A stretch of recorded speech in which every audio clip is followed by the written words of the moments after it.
Hey, I'm Guy. I'm John. It's our YouTube channel. Subscribe to it and give this video a like. Yep, podcast below in the description. Please go subscribe now. Mariota's back. We've talked a lot about him. Little additional note we found out since we last talked about Marcus Mariota back on the Raiders. Greg Bedard reporting that Mariota, part of his return contract, or restructuring, I should say, is that, he took a pay cut, but he also got a no-trade clause. Interesting piece of information. Yeah, I think part of a negotiation, because I've still had trouble with the quarterback market. Little perplexed, probably the wrong word. Just I don't really quite understand it. You don't see a pattern to it. Yeah, I don't. There's not a rhyme or reason to most of these guys. Like Fitzpatrick, I completely understand. Fitzpatrick had a good year. Washington was desperate. They just want to plug a hole. They don't know if they're going to be a draft quarterback. They gave him $10 million. I'm like, oh, get it, totally. That's to me like the most easiest one to follow. Every other one, Dalton 10, like Trubisky 2.5, Mariota agreeing to take a $7 million pay cut. I don't get any of it. Well, I really don't. Because you bought a house. Everything's based on comps. Like, okay, I want to live in this neighborhood. Okay, well, here are the comps. This is what the homes sell for. If the quarterback market this year was like a neighborhood, you'd be like, wait, so Fitzpatrick and Dalton, those two homes sold for the same amount, but then this Trubisky house, it's like on a bunch of land. I mean, I know it needs some work, but like you got a ton of land over here. I could get that Trubisky plot for 25% of this Dalton plot. Like, it doesn't make any sense. But then you're like, well, wait, you only had to guarantee Jameis 4.5. You're like, yeah, but he really liked it here. And you're like, yeah, there is more to it, but it doesn't quite add up. Like, you didn't have to guarantee him 9. Like, there's no rhyme or reason. I do understand. I don't get, and you can't convince me that Mariota couldn't have got more than 3 if he just had hit the market on Monday of free agency week. Like, we've seen it. Teams just don't think normal when a guy's actually out there by himself. Adoree Jackson, who I've watched very, very closely through college and then with the Titans, I think is not a very good corner. I don't think he's very good at all. I thought it was a reach when he went in the first round. I think it is insanity that the Giants gave him a lot of money. He does not make plays on the football. But, like, he's a free agent. People just kind of get desperate. I get it. Like, I just think Mariota, someone wouldn't give him $7-8 million. I do understand, though, it's like if you're going to take a pay cut, for me to say yes, you got to give me something. And it's like, well, you're not just going to pawn me off if you get a team that's kind of desperate or willing to give you a 4th-round pick in training camp, and maybe the guy that you draft in the 7th round all of a sudden Gruden likes enough to be the backup. Like, fuck you guys. Like, I'm getting a no trade. Now, that doesn't mean if something happens and you Foles went down and Dalton's got a pulled hammy and they want to trade a 3rd-round pick for Mariota, then Mariota might say yes, but you're going to have to go through me to dictate that result. He's still going to be available because he'll be the backup quarterback. And every year somebody needs a starter. But you're right. You don't want a scenario where the Raiders, like you said, all of a sudden send him to someone else so he can be somebody else's backup quarterback where he doesn't want to be. Good for him for getting it, and I don't think there's a big problem for the Raiders in giving it to him. Like, I still think they'll have some flexibility with him. And additionally, I don't blame them for not, since they wanted him back and they saw value, for not making it easy for him to go find. It's harder for him to find $7 million when it's the end of the week, and you're going to have to trade for him potentially, than it is for him to get $7 million on Monday before anybody even starts signing. For a team that does not have an elite Pro Bowl quarterback, I think for $24 million, give or take, I think Derek's number this year was like 19 or 20. Mariota's like 3.5, so it adds up right around $23-24 million. That's about as good as you can get. Like, you got Derek, who you can win games with, and you got a backup who started a ton, who's a high-level guy, and who's kind of different than your starter, who you could do some different stuff. Like, if you're not going to have, and most teams don't, Rodgers, Russell, Mahomes, Josh Allen, Lamar, the Raiders got to feel like their quarterback room is probably like the strength of their team, right? Do you think? You agree to that? Yeah, I do, because they're both leader quality guys, just high level guys. You don't have to worry about either of them. Do you think the game that he played in? Because we talked last year when they signed him, and I didn't think it was any problem for Derek. Like, Derek's clearly the better player. Marcus was not going to come in and be better than Derek. And the other thing was you weren't. Especially because he got hurt in training camp. Remember, And then he got hurt. But you and I debated, like, are we going to see him early in the season?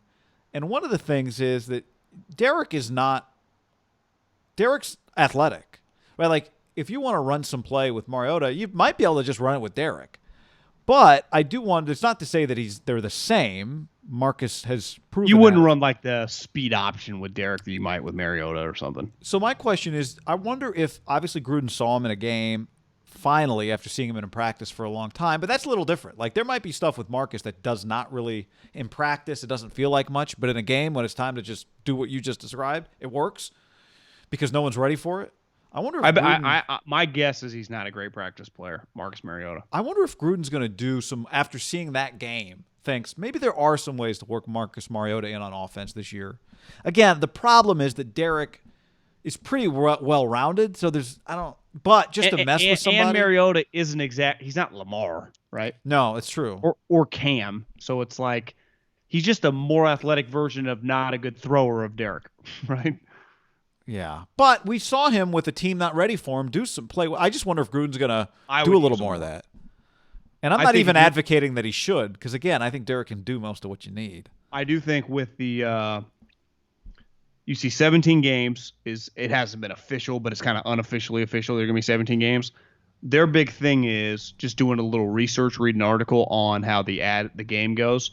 One thing they've always had, I didn't know this, in 1978, when they went from 14 games to 16 games, it's kind of crazy. They've been at 16 games since the late 70s. Do you know how many preseason games they played? 78 and previously? None. 6. Because you know why? Someone thought about this a long time ago, and maybe they just got lucky on this.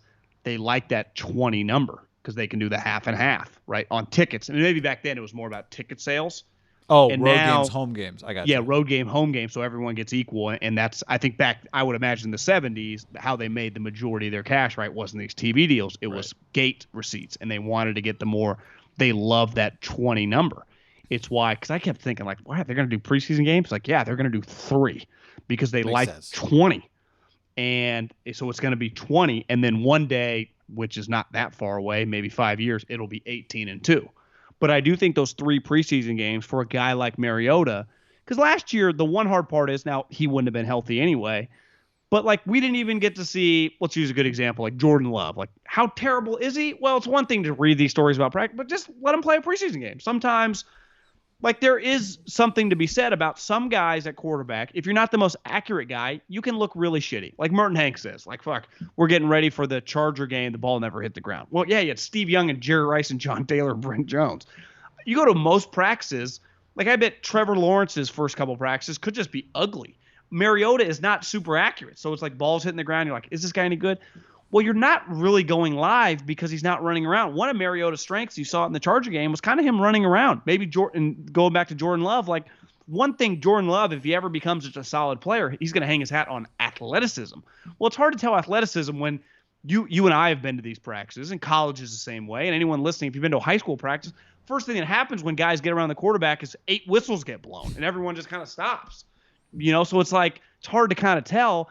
And all you can really see is like, oh, he skipped the ball again. But really, in a normal game, he would have like gone under the pocket and ran out and then hit a guy, and you'd be like, damn, what a play.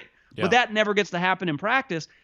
And Scout Haberman, you were on it 5-6 years ago, is like, I think people are overrating Mariota's passing ability, calling him Steve Young, because he's not Mr. Accuracy.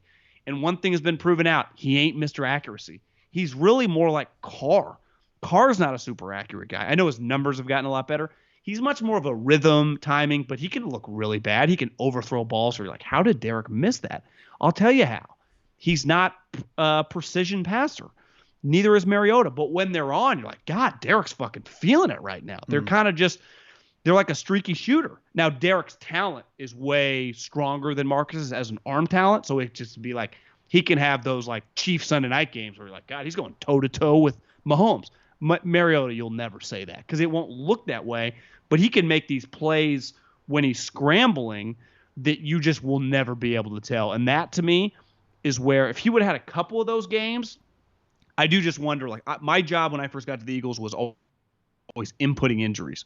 So like the first thing you would do in training camp, you have a couple guys, every guy that gets hurt, you're just constantly inputting injuries because eventually they become a free agent, right? And then your GM would be looking, you're like, God, Mariota missed all of training camp. He's had a bunch of injuries before. You're like, I don't know if I can pay this guy, right? Mm-hmm. But if he had a couple games, like let's say Derek had missed a month and he had 3 out of the 4 of them look like the Charger game, people have been like, well, he's been injured, but shit, you see that? Yeah, yeah. All we got to do is just protect him. I think it's hard when his game tape, just the one game, if he had 3 of those, I wonder if his story is completely different this offseason.